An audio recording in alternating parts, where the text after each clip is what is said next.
Welcome to the PlanDesigner Advanced Tutorial Series. This series will cover many advanced features of PlanDesigner. Take each tutorial in order to fully understand the advanced functions of PlanDesigner. In the last tutorial, you learned how many objects combined together would create a planning template. Let's learn how to add objects to an existing planning template. planLYNX comes with many predefined objects that you can easily drag and drop on your workspace. Let's add an object for funding to our short-term goals. On the right dock in your Library Objects panel, under the Strategic Planning section, choose the economies. Let's scroll down to the position on our workspace where we want to add this object. Right here looks good. Left-click and hold the object in the panel and drag and drop it to the location on your workspace. You can see how when we've dragged and dropped it that it seems to be a little bit out of size. It's okay. Let's change some of the properties. First, let's change the height to eliminate the vertical scroll. Changing the height to about 55 will eliminate that. Then, let's choose the width. Since we're going to use the economies to record funding dollars, we don't need this much space. Let's take it down. Choose the input width property, and let's change this from 160 to 100. Notice how it immediately changes this. Now that we've reduced the input width and the vertical height, we can go ahead and drag and bring in the size of this field. That looks about right. Except now we don't want the label to say economies. We'd rather it say funding. Locate the label property and type funding.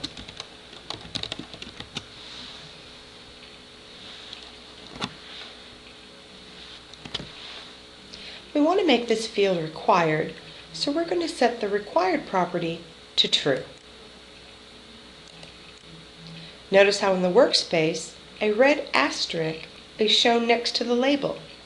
This lets us know that this field, when displayed in our plan, will be marked as required. We can also customize the message back to our users, letting them know that this field is required if they fail to enter information. By default, the system will say that this field is required. If you want to change this, simply change the required error.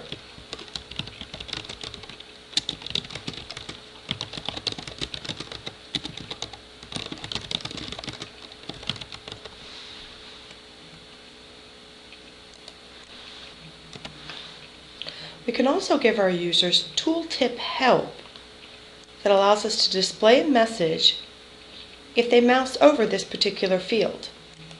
Locate the tooltip property and enter a message that you would like to display to the users when they mouse over.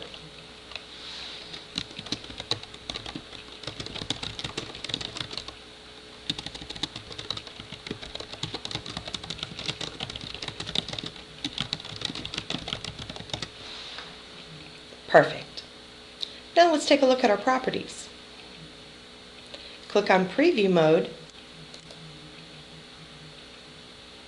then mouse over.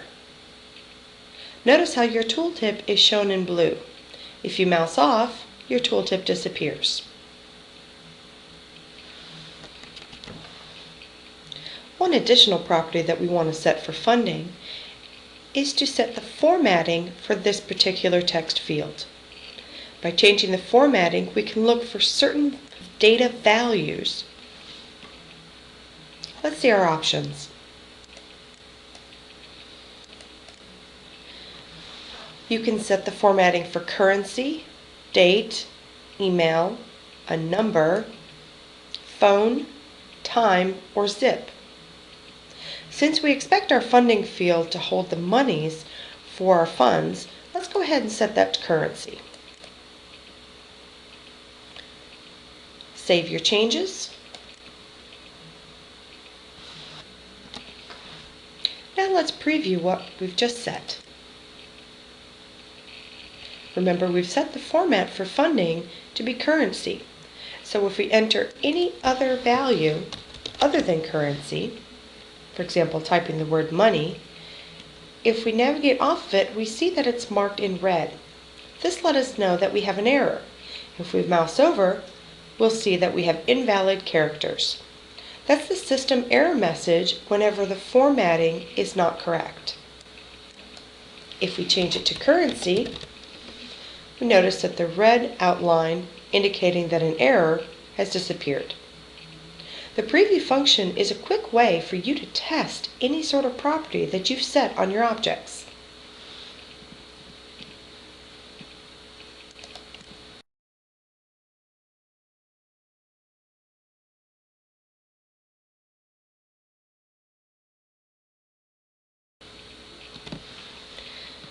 Now that we have the funding object the way we want it, let's make it a custom object.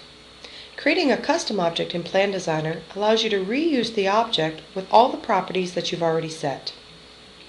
To add this object to your library as a custom object, click on the object in the workspace. Notice when an object is selected, it will be outlined. Then go up to your File menu and choose Save to Custom Library. You'll have to give your object a name. In this case, we're going to keep the name Funding. Your custom object library holds all the objects that you have customized and then later saved to your favorites. You can reuse these objects in your plan template designs at any time. Custom objects are a great way for you to set standards for your organization for the types of fields and values that you should be expected to use in planning templates. For the custom object we just created for funding, let's drag and drop it to the positions just below midterm and long-term milestones. To find this object, on your right dock, go to your My Favorites panel. Then your custom library. Notice that the funding object appears. Now you can quickly drag and drop this to the location on your workspace.